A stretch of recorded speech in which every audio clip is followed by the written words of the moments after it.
Good morning. Welcome to Tell Us Detroit. We have George Wilkerson here from the Flint Chamber of Commerce. Thank you for joining us today. It's a pleasure.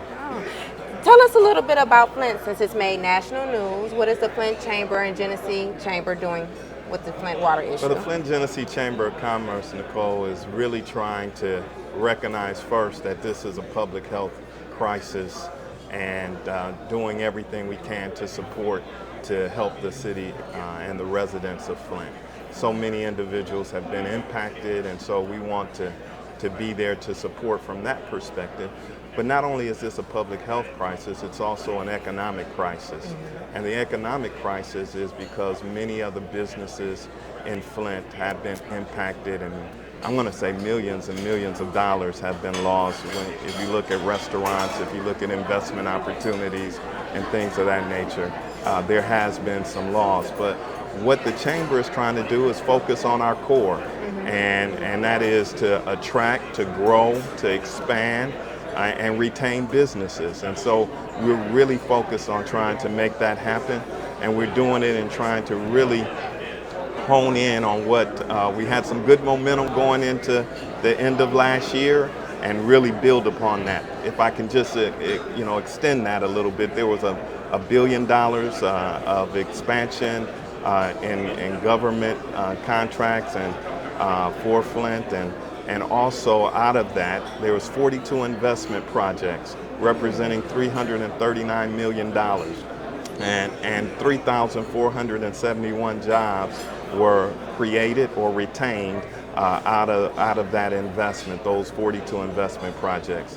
And so people are saying, well, Flint has a little vibe going on, a little renaissance, and then that drove 129 million in tourism as well. So all of that was great momentum, and it was kind of derailed with the water crisis that is now before us. So how do you anticipate these businesses being able to sustain? Loss of tourism, that's a huge impact on the businesses.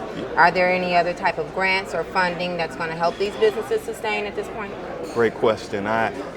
What we're trying to do from that perspective is to make sure, one, that we provide opportunities for these businesses, not just in loans, but also in grants. And so we've developed the Moving Flint Forward Fund through the Community Foundation for Greater Flint, and it was really to focus on, understanding the economic injury of these businesses, provide investment, improvement, and maintenance and facilities dollars for them, to help them, give them dollars for their talent development and training, all of those kinds of things, so that they can grow and go forward.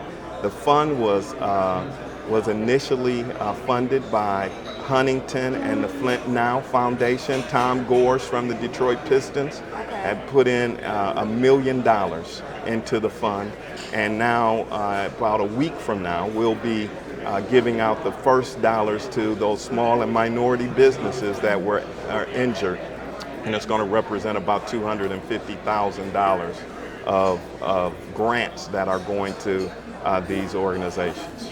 I visited Flint a couple of occasions. One thing that I've found that would be a bit frustrating as a business owner is losing my great talent due to illnesses with the water crisis. So have you guys also thought about maybe supporting them in that aspect?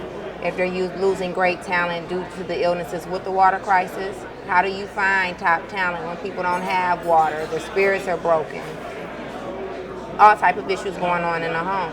Yes, that is a very huge concern for our businesses, because you want to bring in the top talent, but top talent won't come unless they know that that it's a great place to live, work, and play. And so we're focusing in on trying to help the businesses with their messaging as it relates to what is really going on with the water crisis, and then support them as they go out to recruit the top talent around the country And even within our schools around Flint, you know, there's 34,000 students in Flint, and they're still coming because 700 of them are international students. We got 200 at Kettering that are international students, and so there's still a pull towards Flint. But once they graduate, can we maintain them and can we keep them? And so that's why we have to do the things to initiate and make sure that we have positive opportunities and show growth and show opportunity, just like Detroit has done. That will be the story for Flint as well. And we'll be able to retain that top talent. Well, it sounds like you guys are doing a great job.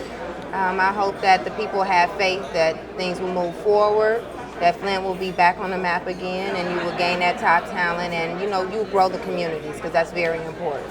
Well, our messaging is clear that Flint is shifting from being a victim to a victor. Okay. And that Flint is strong, it's resilient, and Flint is open for business. And we need everyone to come to Flint to help the economic picture and to allow us to move back into a positive position.